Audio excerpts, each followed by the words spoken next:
กันนะแต่ออกมาเป็น100 ชุดเลยนะ100 คนเขียนแต่ออกมาพยายามจะรองรับให้เหมือน24แต่ละสไตล์ของแต่ละกล่อง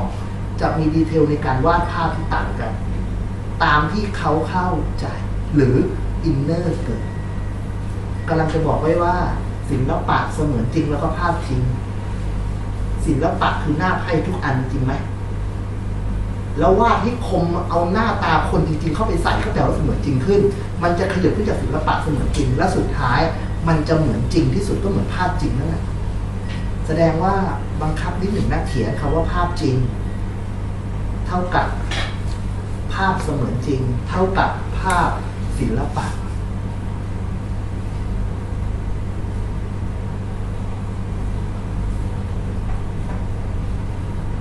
รู้ไหมทำไมต้องมาเฉลยทำไมต้องมาสอนอย่างนี้รู้ไหม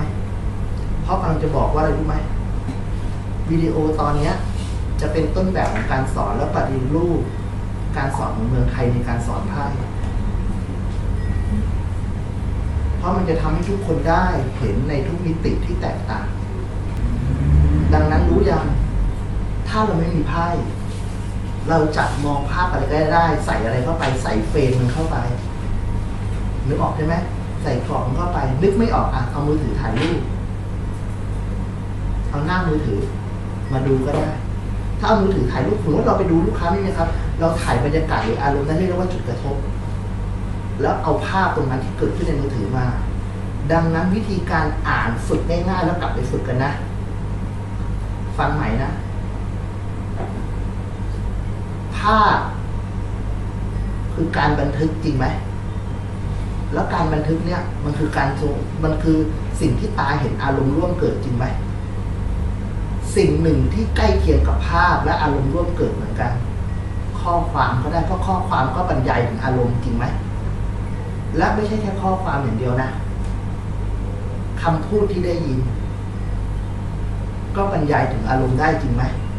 แสดงว่าคำพูดที่หูได้ยิน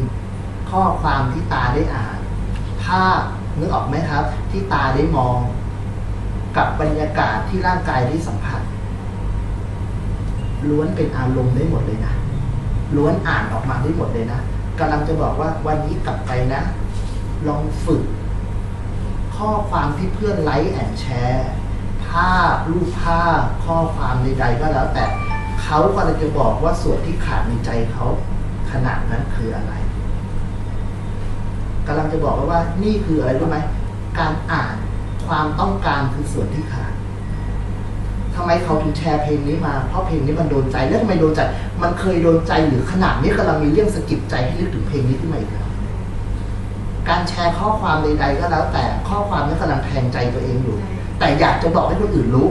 การแชร์เป็นการอยากให้คนอื่นรู้แต่แท้จริงแล้วแสดงตัวตนให้คนอื่นรู้ด้วยว่าฉันกำลังคิดอะไรอยู่ตอนนี้และฉันมีปมอะไรการแชร์ภาพรูปภาพหรือข้อความหรือบทเพลงหรืออะไรแล้วแต่มันสามารถอ่านความต้องการในส่วนที่ขาดณขณะนั้นได้ชัดเจนที่สุดการฝึกภาพไพ่ต่อนี้ครับขอโทษนะกลับไปฝึกเลยเปิดเฟซดูหน้าภาพคนอื่นไลค์แอนแชร์ถ่ายรูปออกมามันสื่ออะไรบ้างอ่านดูสิแล้วพี่รู้ความต้องการเขาต้องการสื่ออะไรฝึกอย่างนี้นะพี่ไม่ต้องรอลูกค้าหรอกให้เก่งมันกลายเป็นพี่จะเก่งโดยเอาเพื่อนนั่นแหละในเฟซที่เขาไลค์แอนแชร์ให้กลายเป็นว่าเป็นครูในการสอนที่เราอ่านได้ทุกอย่างเลยจำไว้เลยนะความต้องการคือส่วนที่ขาดดังนั้นทุกคนที่ไลค์แอนแชร์ใดๆก็แล้วแต่กำลังเติมเต็มและแสดงออกให้เห็นถึงความต้องการที่เขากำลังเป็นอยู่ใช่ค่ะอาจารย์ก็นี่ก็จะแบบภาพตัวเองความรู้สึกข้อความเขียนในเฟซขอโทษนะครับทุกคนเป็นหมดแหละนั่นแหละแต่เราไม่รู้ตัวหรอกว่าเรากำลังเปิดเผยตัวเองให้คนอื่นได้รับรู้นักอ่านไพ่อย่างโชคหรืออ่านภาพหรือมองเราเรียกว่านักจิตวิทยาอย่างโชคนี่นะอ่านทุกคนได้หมดเลยว่าแต่ละคนกำลังมีความรู้สึกนะทำไมพี่ไม่ลองเรียนอย่างรูปแบบนี้ดูแล้วรูปแบบเนี้ยมันชัดเจนที่สุดเพราะมันย้ำได้ถึงสันดานของคนอารมณ์ของคนนะลองอย่าปล่อยภาพผ่านตาลองอย่าปล่อยเสียงผ่านหู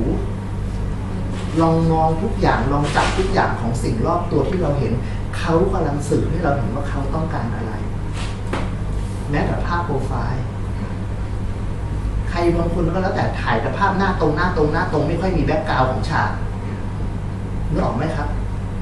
เชื่อมั่นตัวเองและยึดถือตัวเองสูงอารมณ์จะเป็นอย่างนั้นใครก็แล้วแต่ชอบโชว์ฉากมากๆนึกออกไหมครับ นั่นคือมันไม่ได้เป็นความเฟรนลี่นะแต่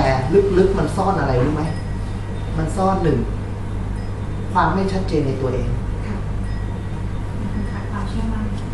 ลึกๆจะขาดความเชื่อมั่นแต่ภาพแสดงออกว่าฉันมีความเชื่อมั่น ประเภทไหนคะ อันไหนเอ่ย ที่แบบว่าเป็นคนที่มีความเชื่อมั่นในตัวเอง อันดับแรกพี่ครับถ่ายเต็มตัวแล้วเน้นบรรยากาศเน้นแบ็คกราวด์คนที่มีความเชื่อมั่นตัวเองสังเกตไหมถ่ายแค่ส่วนหน้าส่วนครึ่งตัวส่วนอะไร นั่นคือความเชื่อมั่นก็เหมือนภาพพี่จุ๊บนั่นแหละทุกครั้งที่เห็นแต่ครึ่งตัวทั้งนั้นเลย แล้วหน้านี่เต็มเฟรมมาก่อนเลย แสดงว่านั่นแหละคือความเชื่อมั่นเห็นไหมมันอ่านได้ไหมโชคกำลังสอนว่าแท้จริงแล้วนะครับ การสอนไพ่ของโชคคือการอ่านชีวิตด้วยความเป็นธรรมชาติที่สุดนี่คืออ่านอย่างขั้นเทพแล้วนะมันแปลว่าอะไรที่กระทบออกมาอะไรที่เห็นก็กลายเป็นว่าฉันสามารถที่จะอ่านกับมันได้เคลียร์คัดชัดเจนที่สุดเลยต่อไปข้อที่ 5 การอ่านแบบพัฒสะสัมผัสนิมิตญาณพูดง่ายๆซิกเซนบวกประสบการณ์บางครั้งนะครับทุกทีเราไพ่เดิมจะทายอย่างนี้จริงไหมแต่วันนี้ทำไมเราทายอย่างนี้ล่ะทำไมทายไม่เหมือนเดิมทั้งไพ่ใบนี้มันดีแต่ทำไมวันนี้ฉันทักร้ายอ่ะนึกออกไหมเพราะฉันตะขิดตะขวงจากมองหน้าแววตาอารมณ์มันน่าจะคิดว่าน่าจะสะกิดอะไรบางอย่างไม่ทายไปตามความหมายหน้าไพ่ดังที่เคยเรียนมาแต่อ่านถึงมันจะผิดจากความหมายหน้าไพ่ปกติไพ่ใบนี้ดีแต่วันนี้ฉันทายร้ายก็ไม่ผิดนะเพราะถ้าทายถูกกับความจริงแม่นเสมอแต่คนทุกคนที่ว่าไพ่ดีต้องทายดีทั้งหมดก็ไม่จริงไพ่ร้ายต้องร้ายทั้งหมดก็ไม่จริง เหมือนไพ่มัน เอาง่ายๆทาวเวอร์ถ้าเป็น24คนกระโดดจะขอคอยที่ไฟไหม้จริงไหมหลายครั้งอะที่เวลามีคนมาคุยงานกับโชคแล้วเขาได้ใบนี้เขากำลังขยับขยายธุรกิจเพิ่มหรือการลงทุนเพิ่มแต่ถ้าเป็นไพ่24บอกว่าสิ่งที่ทำอยู่กำลังจะเจ๊งกำลังจะแตกนึกออกไหมฟังไว้ก่อนนะแม่ค้าตลาดได้ใบเนี้ยแผงเจ๊งแต่ถ้าเป็นนักธุรกิจนะเขาเลยคำว่าเจ๊งมาแล้วเข้าใจยังพี่ฟังไว้ก่อนนะนักธุรกิจอ่ะคำว่าการทำธุรกิจมีหลายเลเวลนะคนโง่ทำธุรกิจซื้อมาก็ขายไปเหมือนแม่ค้าตลาดระดับล่างจริงไหมระดับเงินหมื่นเงินแสนเงินล้านต้นๆยังซื้อมาขายโอกาสนะครับเจ๊ง50-50จริงไหมแต่คนขึ้นระดับ10ล้านนึกออกไหมครับจนถึง100ล้านโอกาสเจ๊งมีแค่ 20-30% นะจริงไหมแต่คนขึ้นถึงระดับหลายร้อยล้านขึ้นไปนะโอกาสเจ๊งเหลือแค่ 5% และ 10% เพราะเขาทำธุรกิจเขาหวังแค่อะไรรู้ไหมยอดขายปีนี้โต 15% กูก็พอแต่แม่ค้าระดับล่างต้องโต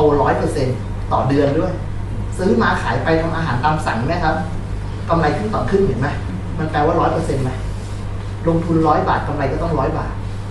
ระดับล่างจะเป็นโอกาสเจ๊งสูงจริงไหมระดับกลางขึ้นมานิดหนึ่งนะก็จะเป็นวอลลุ่มแต่ราคาถูกลงแต่เวลาเป็นธุรกิจระดับแมสเมื่อไหร่ปุ๊บนะ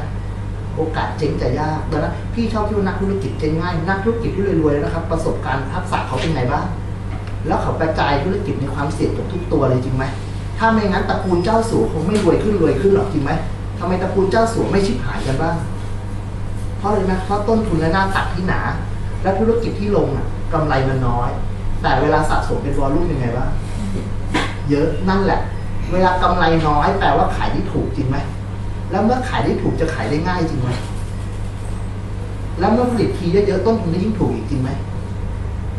นั่นแหละตรงที่บอกว่าคนรวยมากๆจะเจ๊งยากคนไม่รวยเลยเจ๊งง่ายมากเพราะคนรวยมากกว่าจะรวยมาถึงขนาดนี้เขาต้องผ่านอะไรมาเล่ห์เหลี่ยมชั้นเชิงประสบการณ์จริงไหมแต่คนที่ยังจนอยู่มันยังไม่เคยสำเร็จอะไรเลยมันก็จะล้มเหลวได้ง่ายดังนั้นพี่ต้องทำเข้าใจใหม่พี่ชอบคิดว่าทำธุรกิจเดี๋ยวก็เจ๊งเดี๋ยวก็มีปัญหาไอ้นั่นคือสังคมพวกพี่เองหรือเปล่าไม่ใช่สังคมโชคเป็นเพราะโชคเป็นที่ปรึกษาบริษัท